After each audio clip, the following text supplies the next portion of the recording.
Welcome to the second episode of Against the Flow. So today on this episode we have a special guest, and this is going to be a very interesting podcast because we're going to talk about some really great things that not a lot of people know about, and my special guest has a very interesting backstory. So we will get to that, and I hope you guys enjoy it, and let's get into the episode.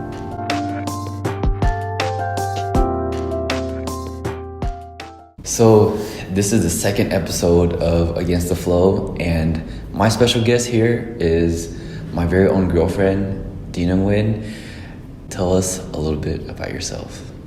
Well, hello everybody. My name is Dena. I am currently going to school for visual communications, aka graphic design, because not a lot of people know what that is exactly or what it entails. But essentially, I am a graphic designer, and I really love art and design. It's always been my passion. So I thought, what better way than to pursue it as a college career. So I have just about 3 more semesters left until I graduate, and hopefully I do pick things by then. But yeah, that's just a little bit about me. Before graduating, talking about the future, let's get into how you actually got started with getting into graphic design. So just graphic design specifically, or just art in general, or how you your upbringing, how you got started into being a creative, and then eventually ending up to be in graphic design. Okay, so I guess we can start from the very beginning, from what I remember. So just growing up, I've always remembered just being a really artistic girl. I love, coloring books, drawing, doodling things. But it wasn't until middle school is when I started to really hone in on those things. And at that time, I was really into crafting, arts and crafts. And somehow I picked up some duct tape and started making duct tape wallets and selling them to people at school and eventually online. And I really loved it. It was really, really cool. And a lot of people really liked my stuff, and they, wanted to buy it from me. So I had that going for a few years until, I graduated high school. And after high school, I really just wanted to focus on college. But I didn't know what specifically I could do or major in college, because at first I wanted to be an interior designer, and then I changed to architecture, and then I went to being an accounting major. So I was really lost and kind of all over the place, because I feel I haven't really found what my passion was, or what I was really good at, until I did a lot of research. And eventually one of my advisors had told me that there is a visual communications program, and they told me what it entails. And I thought I should give it a shot. And I mean, when I was making duct tape wallets back in the day, I used to do my own business cards, design my website. I didn't even know what that was at the time, but I just knew I was really into it. So when I found out that this was actual a degree people could get, I was let's try it out and see what happens. And ever since then, I haven't looked back, and it's been really awesome. I'm really involved with the club at my school, and really surrounded by a lot of great design people. And that's just where I am now. That is a really interesting past, because not a lot of people can say they have their own business at such a young age. Were you aware of exactly what you were doing at that age? Because most of 13-year-olds, they don't really know what they're doing. It's just going to school and playing and whatnot. But yeah, so I first started when I was 13. I really didn't know what I was doing at the time. It was just I picked up a hobby, and I decided to start posting it on YouTube, because I'm still really into YouTube and watching YouTube videos, but looking at my other inspirational people that I used to watch, they posted a lot of videos about their wallets, and I watched a lot of tutorials, and that's how I got really good at it. But when I posted videos, actually, at first there wasn't really any traction or views, but the more I posted, the more people started to recognize what I was doing. And eventually I still remember there was this one guy that I think he left a message for me, and he told me that he actually wanted to pay me to make him a custom wallet. Mm-hmm. And that idea just blew my mind. I was am I actually that good that people would want to actually pay me to do this stuff? And then soon enough, it just started, like, the orders kept coming in. More people started to request me to make stuff, and that's where I guess just went with what was happening. It was very, like, organic. I didn't plan anything out. I'm not, like, a business savvy person, but eventually, like, from that, I learned a lot of business skills that I didn't even realize at the time, like how to handle customers and customer service, and having a website and a platform for people to, like, easily contact me. And, like, there were a few times where I had to close down my orders multiple times because it was just too many people asking too many things of me at once, and I was, still in school. I was, like, young, and I was like, I don't want to do this forever type of thing. But I learned a lot, and with that, I definitely can say, like, I learned a lot of transferable skills that I have to this day. So it was like an experiment that turned out to be something greater than I expected. So where's your YouTube channel at now? Like, are you still, doing anything with it? Well, you see, so after high school, like I said, I kind of just stopped doing that because, like, the passion wasn't there anymore. I wasn't really into it as much as I used to be, and I just really wanted to focus on college and finding my path. So I just kind of stopped with the posting, and my followers were just, like, kind of sitting there. So I was able to grow, like, 25,000 subscribers on my YouTube channel. But at this point, I've been, especially in the last few months, I've been trying to make that transition from my old duct tape videos and content to trying to transition it into graphic design videos. And at first I was doing really well at the beginning of the year, but life happens, and I've been slacking. But that's eventually, like, I've been trying to make that transition from, like, the duct tape wallets to more graphic design and business e-videos, just more of what I'm enjoying at the moment. So my channel right now, it's kind of like I'm starting over in a way, because all the previous subscribers, they're still there, but they don't watch the videos like they used to, but they're all just sitting there. And I thought about just making a new YouTube channel and starting fresh, but I just didn't want to, like, start a new channel. I just wanted to, like, pick up where I left off, kind of thing. So that's where it's at right now. So I'm kind of, like, rebuilding my brand in a way. And you said, like, school is one of the main things that's kind of stopping you from doing that. So do you think school is actually required for graphic design? Because there's a lot of freelancers that don't really go to school. They kind of learn it by themselves. And, with the internet nowadays, with Google, YouTube, it's kind of like how you learned to make duct tapes by yourself and build it into this at such a young age. But now with the internet, and it's just like 10 times bigger. So do you think graphic design it requires for you to get a degree? Well, I actually have a video on my channel kind of describing the question that you're asking, but I'll paraphrase what I said. So the video that I made was titled, "Do you need a degree to be a graphic designer?" Or "Is a degree worth it as a graphic designer?" Something like that, I forgot. But essentially I explained that you don't really need a degree. This is like one of those creative fields where you can really just self-teach yourself and look at online courses, read books, learn about it. It's not like with the STEM degree where, like, to be a doctor you need a certain certification and licensing, and you have to go to school for that.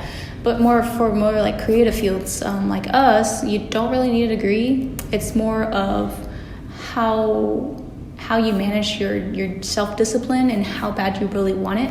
Because a lot of people get into this field kind of thinking that they want it or think they're good at it, but they're really not. But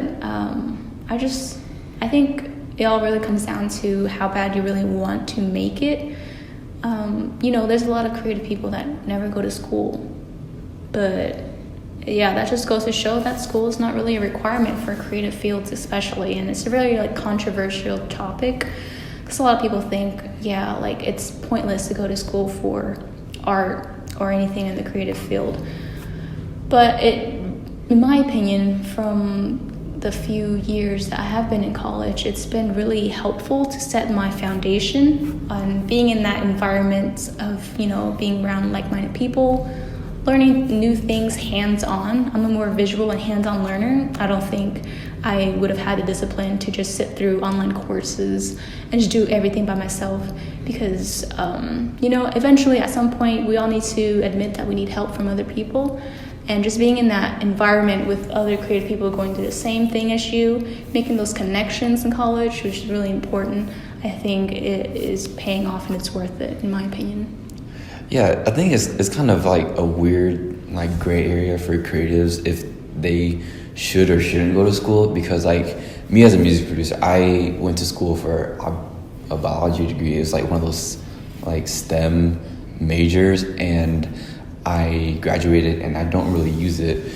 But it's kind of weird because if there was a program for music, there was, but it was more like composition and like you learn about the history of music and whatnot, but it's not more of the modern day using the softwares that we have now and all that stuff. So it's kind of interesting to hear like someone that actually, I guess, is going to school for a creative degree, because everything that I've done so far, I've pretty much taught myself, through what I mentioned, Google, YouTube, tutorials and blogs and all that stuff. You're just like using the resources that's given to us at this modern day age.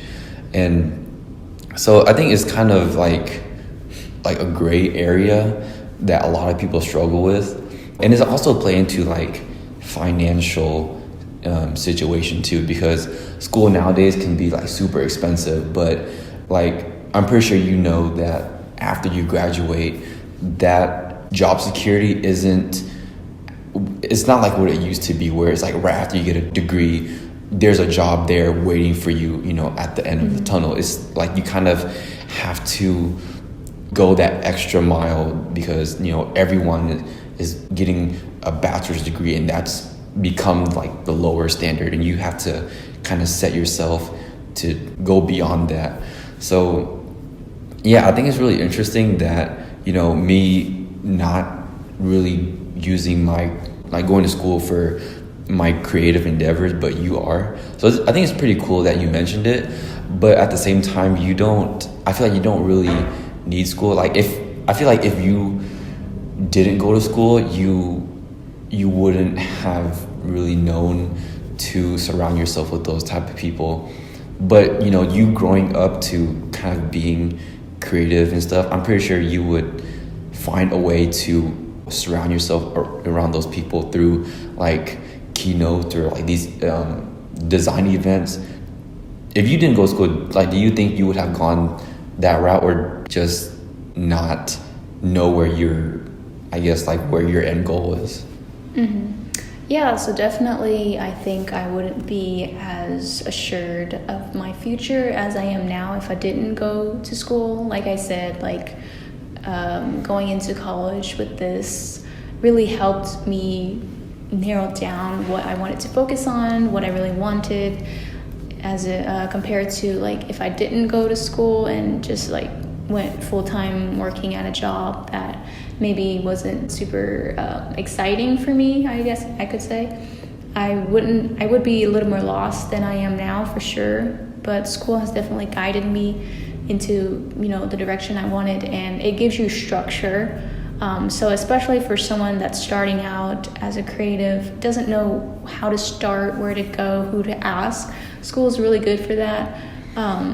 But like, let's say you don't have the financial means, then it's understandable that you just can't go to school. But you can use online resources like courses, YouTube videos, stuff like that for free that you can learn from. But definitely, I've been also, trying to go into more like design conferences and events like that, just to network with more professionals and really get more involved in the community. But yeah, that's my answer. It's kind of weird because in a way, I kind of feel the same way as you, because although I'm not using my degree in school, going to school actually kind of helped me find out what I didn't like. Because I remember when I first started school, I was like pretty much straightforward. Like, I'm gonna get my bio degree, I'm gonna go to med school, I'm become a doctor, whatever. But then, like, I think it was halfway into college, I just couldn't see myself doing it. I started to hate the classes, I started to hate the assignments, hate the homework. And it's just like, I sat down and I really thought, if I can see myself doing this, and I just couldn't. And honestly, I would have to give a little shout out to you, because seeing you grow up and doing like you were so free spirited, like open minded, and to see how, like, I guess your brain functions as a creative, it really made me sit down and think about, like, what is it that I actually like. Fast forward to now, like, when I made that decision to, like, start producing music, I just never looked back. And I'm a lot better than, like, when I first started. Oh, yeah, I think that's just for anything. As a beginner, you start out really shitty. Yeah, and you get better from there. Yeah, for sure. That's with anything. Like, you start off not knowing anything, really naive, and with practice and experimentation, you get better and you find out what you like, you don't like, stuff like that. And that's where, like, you really start honing on your style and your strong skills. It's kind of hard to do that when like, you feel discouraged. Like, I'm pretty sure you've felt discouraged a lot being graphic design, because, like, majority of the population, they kind of look down on creative majors. Like, if it's not, because, like I said, there's no set job there waiting for you after you graduate compared to a lot of the other majors. So, like, what kind of helped you staying consistent and not giving up on what you do, like, regardless of what people told you about being in this major? Well, I mean, at first, when, like, people around me started to know that I was, like, going to school for graphic design, I did get some, like, backlash on it, and I was getting people telling me that I should switch to this, to that, and, like, this is a lot better career for you, yada yada yada. But, like, in the end, I just realized, like, this is my life, and they're not the ones that are living it. Like, I should be able to live my one life that I have to do what I really enjoy, and they don't know me like I know me. So people are always going to say and recommend stuff to you all the time, but only you know what's best for you. As cliche and corny as that sounds, like, it's really true. Like, so I just kind of canceled all that noise eventually, and now I'm just, like, really loving it, and people are starting to notice. And when you get somewhat decent and good at something, people start to notice and start supporting you. And I feel like I'm starting that transition to the point where people have accepted, like, this is who I am. She's always just going to be that, like, artistic girl that likes to design stuff, whatever. But I embrace it. And when you're, like, super happy and passionate about something, people can't really hate on you, because it's like, it doesn't matter, because you're doing what you love. They're doing something they hate, and, like, who's really winning? It's like, you are.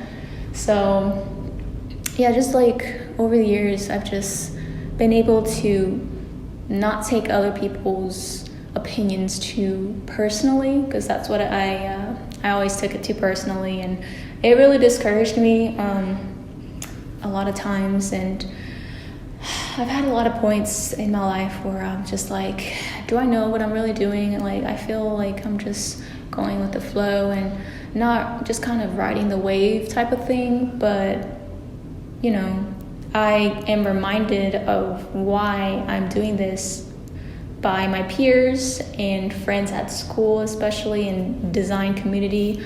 They really help encourage the whole student body there to really push our limitations and challenge us. And some people break at that point and they change, they back out, they go into another major. But for the people who really want it, you can see that they really push boundaries. They really try hard to make it, by entering contests, going to events, stuff like that. So, that's why I think it's so important that you surround yourself with people in a community that have similar interests and passion as you, because you can only uplift each other. from there. And I can say that, you know, seeing other people do something similar and seeing how happy they are really encourages me to do the same. That's one of the main things about being a creative is like, it's so easy to get discouraged, but if you have the right group of people that have the same goals, you know, the same ambition as you, like, you're pretty much helping each other. Like, I remember the other week you said that a lot of your peers are on the struggle bus, which I thought was pretty funny, but it's true. I mean, like, you're all trying to work towards this one goal, you know, regardless of who says what or what society or your peers or, you know, your family thinks about it. And, you know, like, there's somebody else that's going through the same thing, if not better or worse. So you can understand where you are coming from, you know, like, with each other. And even me too, like, I've had my fair share of feeling discouraged and feeling, you know, like it's easy to quit.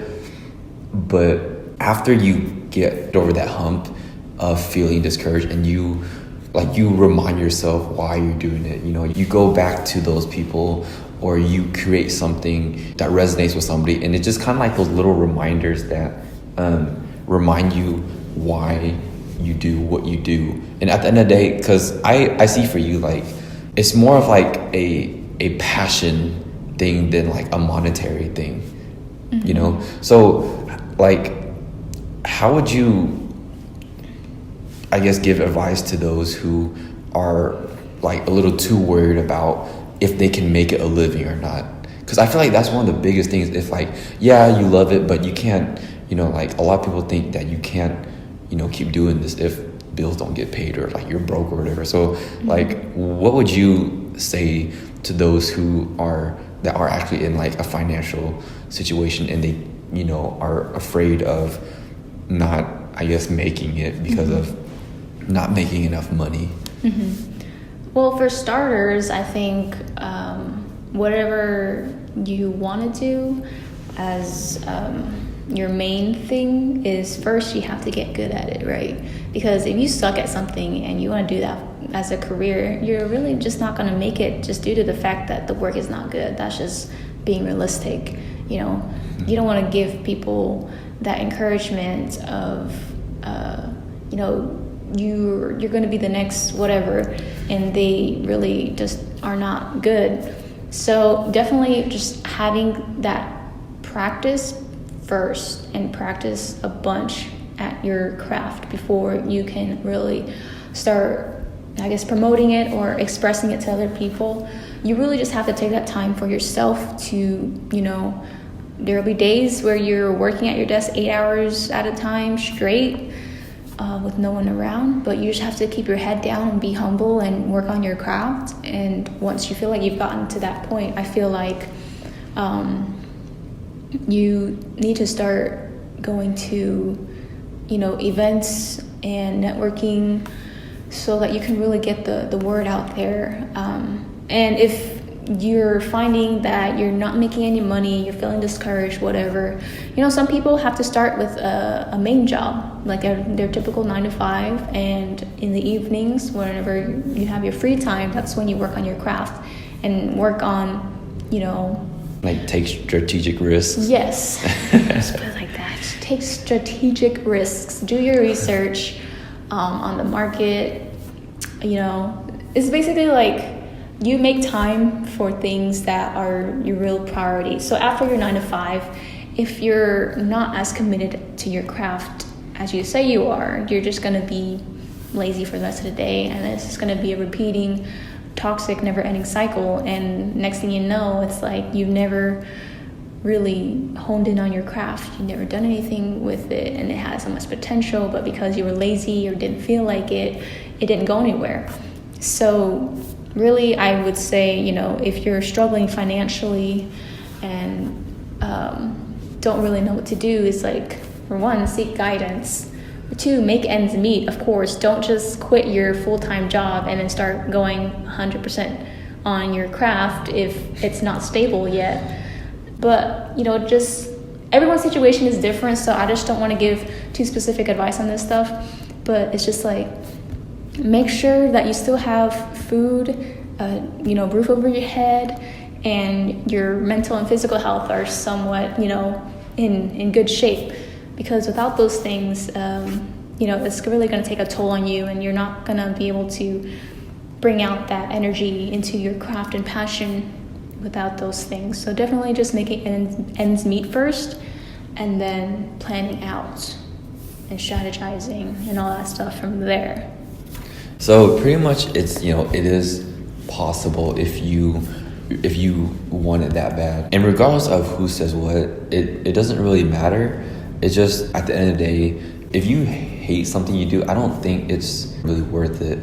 Especially as a creative, and like keeping that same passion and that drive when you first started. Because like me, I remember when I first started, I would tell myself, oh, within a year I'm gonna be this and this, or like within 2 years. Yeah, they always tell me like within this amount, or like within the next year I'm gonna be touring. I'm like, you gotta work on your craft first. And I just let him dream, and then like he realized and then it. Kill my dream. Not kill it, but it's just like reality check, Yeah, I mean, I know anything can happen, but if you put stuff like that out there and you don't work on it day and night, it's not gonna happen. But see, that's the thing. Like, I think it's important to keep that same drive and that same passion when you first started, because the amount of passion I had when I first started was through the roof. I felt like I can do anything and everything, and I think it's kind of important to keep that same drive, like no matter how many years you've been doing it, because eventually it has to lead to somewhere. If you're consistent every day, you're learning every day, and you're pretty much putting in the 10-hour or the 10,000 hour rule, you will get somewhere. And if you don't get anywhere, then it's kind of a sign that you may or may not love it, but you might find something else. Not in the same, like in the sense of quitting, but it could be like another aspect. So for example, like for music production, if you go 10 years of music production, you're showing up every day, you're consistent, and you do it, and it goes literally nowhere, it's just stagnant, then you could try being a DJ in the industry instead of music production. We covered a lot about what it takes to be creative, or just in general be a graphic designer, or in my case a music producer. As for you though, like, what is your end goal? In end goal, I mean, what do you see yourself doing as a career, as a graphic designer? And to break it down, what do you see yourself like doing, like as a daily routine? Okay. So ideally my ultimate end goal is to freelance full-time, so working with other clients and helping them build their brand and visual identity. I want to be able to do that while traveling, just having that flexibility and freedom from that typical 9-to-5, because I just realized I've gone through a lot of jobs, all right? And I realized about myself, I don't like the structure of these typical 9-to-5 jobs. So, I mean, starting out, like after I graduate, I'm pretty sure like working at a design agency, I will have to probably do that just to get a feel of how things work. And maybe I will love it, who knows? But maybe on my free time, I definitely want to do like my own work and be helping other businesses, building their brand and helping other people grow, like just being of service to other people, because ideally, like, that's what I want to do. I want to like impact the world in that way. So even though it's like kind of like behind the scenes type of thing, just giving me that feeling that I was able to contribute something to a brand to help them succeed, or like a business succeed, just really like this, that's what like fuels me and makes me really happy. It's like seeing my work on something that I can be proud of, but also it has practicality because it's part of a business. It helps them do whatever.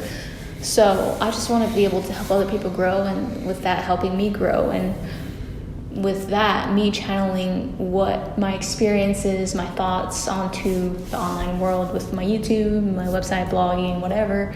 I just want to be able to help as many people and make a positive impact on this earth. So that's, to sum up, what my purpose is. Like, I just feel like design gives me purpose because I feel like I finally found something that I'm really good at and is really practical in the real world, you know. So yeah, it's an awesome feeling, you know. It's like how I used to feel when I used to make my duct tape wallet videos. Like, I used to always get comments, people like, oh my gosh, wallets are so good, like, I wish you were my daughter, which is really weird. I was like, what the heck? But they're like, yeah, like not in the creepy way, but it's like, I wish you were my daughter in the way, like, I like how she works and she's like so passionate about this stuff. And you know, it's like, no one ever taught me how to do that. It's just like I just gravitated towards those things, and that's just part of me and my personality. And you know, going back to that question you asked me earlier, I just wanted to add, I just realized this now, but I wanted to add another way I stay motivated and encouraged is just listening to like motivational speeches and stuff, because it's like I am surrounded by a great community of design people at school, but sometimes I don't have, I guess, that other voice in my head telling me to keep going. And listen to these motivational speeches and other people who are successful give you advice, and it really just feels like really personal and like they're talking to me. But that's just something extra that I push myself. Like, same thing with like podcasts. I haven't been keeping up with a lot of podcasts lately, but those have really helped me too. Yeah, sorry, I backtracked a little bit, but just wanted to add that in before I forgot. It's okay. You know, I also listen to like a ton of podcasts, especially when I'm driving to work, because my drive to work is like sometimes it's 40, sometimes it's 50 minutes, and during that time I would listen to podcasts. And the reason why I do that is because even though because I work an 8 to 5 actually, and while I drive there, when I listen to these podcasts, it keeps me motivated and focused, in a sense of, even though it's, you know, I haven't even clocked in yet, it would be like 8 in the morning. When I listen to them, it makes me feel like I cannot wait until I get home to produce music, create content, and it just gives me that tunnel vision, staying focused, and, you know, to stay hungry instead of just going home and relaxing. And that's a very, like, one important thing to, you know, kind of keep in mind, is that it's so easy to lose focus and be distracted by so many things. You see your friends going on vacation, you see your friends going out to do whatever, all these fun things. But if you don't choose to sacrifice your time for your future, you're going to sacrifice your future for your time. Like, in a sense that if you don't sacrifice for what you want right now, you're going to be sacrificing a lot of your time, because when you grow up, you're going to have a lot more responsibilities that you probably don't want to deal with. But if you sacrifice the time for your future now, that gives you the time, the flexibility, and the leverage to do things that you do love. You know, spend time with your family, reconnect with that friend that you that you lost in, you know, high school or whatever. It just gives you that time and flexibility to do what you love. And I think about that every day. You know, when I'm driving to work, I don't really like it that much. It's not what I want to do for the rest of my life, but just keeping my mind focused, it helps me break down my daily task of what I'm going to do right when I get home. It breaks down what my goals are, my weekly goals, my monthly goals, and eventually my yearly goals. And eventually it's just going to be this, you know, snowball effect to get to where I'm at. So I like that you mentioned that, because a lot of people tend to lose focus, you know. So Oh, that reminds me what you just said about the future and putting in the sacrifice now. Is this one quote? I forgot who it was said by, but it's in one of those motivational speeches that I listen to. But the quote goes something like, "If you do what is easy, life will be hard. But if you do what is hard, life will be easy." And that's essentially just a simpler way to put what you just said. But it's really true. Like, if you try to take shortcuts and do the easy way out, you're just making things harder for yourself down the line. But if you just start with the hard stuff, do the hard work, things are just going to be a breeze from there. So it's just like, do things the right way the first time, so you don't have to struggle as much. You're still going to struggle, but it's not as much. Right. Yeah. I agree 100%. We've talked about a lot on this podcast today, and everything from what your experiences were, how you got started, and how to stay focused, and all the struggles that creatives deal with and question, like school, other people's opinions, friends, family, and surround yourself with the right people. So we covered all that today, but I guess to wrap it up, if there was one piece of advice that you would give somebody, they are wanting to go into graphic design, but they're not sure, what's one piece of advice that you would give them? Try a bunch of shit out first. With this career, like, you have to experiment a lot, because graphic design is kind of general. It's like, there's Photoshop, there's Illustrator, there's logo, there's branding, there's digital painting. What is that crap? Yeah, like digital painting / manipulation, touching up photographs, stuff like that. So in graphic design, there's so many like subcategories, and with those things, you kind of have to experiment to know which one you're really good at. So that would be my advice for someone that's starting out, that's not really sure about if this is what they really want, is just to try a bunch of stuff out in the graphic design category, because it's really easy to just be super general with graphic design. Like, yeah, I'm okay at this and this and this and this, but if you find that one thing that you really love, you get really good at it, that's going to be like your specialty. You don't want to be just another typical graphic designer, right? You want to be like a brand designer or like logo designer. You want that one specialty that makes you stand out from your other competition. Because graphic design, like the field for that right now, the demand for that is not rising as much as other fields so much. So it's getting a little saturated, but it's not impossible for you to make it a career. So just finding some things that you can pick pieces from, combine it all together, put your own twist to it, and then spit it out to the world. That's going to give you your creative, unique style that makes you different and stand out. Like nowadays, it's just standing out from the typical graphic designer. So that would be my advice.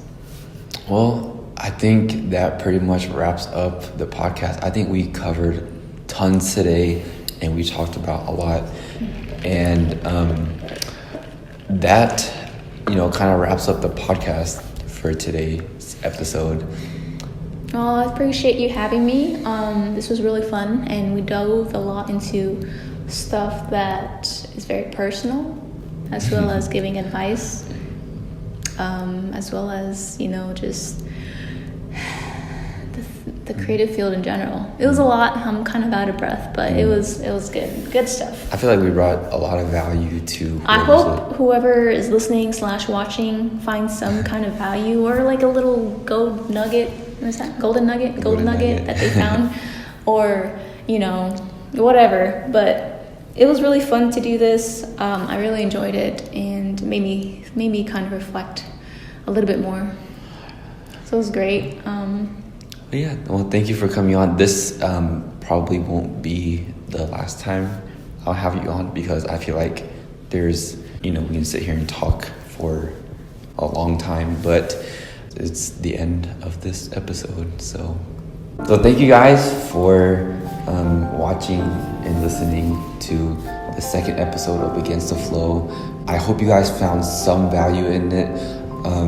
whether you're a graphic design, a music producer, or just anybody that is in the creative field in general, because a lot of these things can apply to any art. It doesn't have to be, just what we talked about or what we've been through. This can apply all across the board. And I hope you guys enjoyed it. Don't forget to leave a review on the podcast and share it, and leave a like and subscribe on the podcast. And I will see you guys in the next one.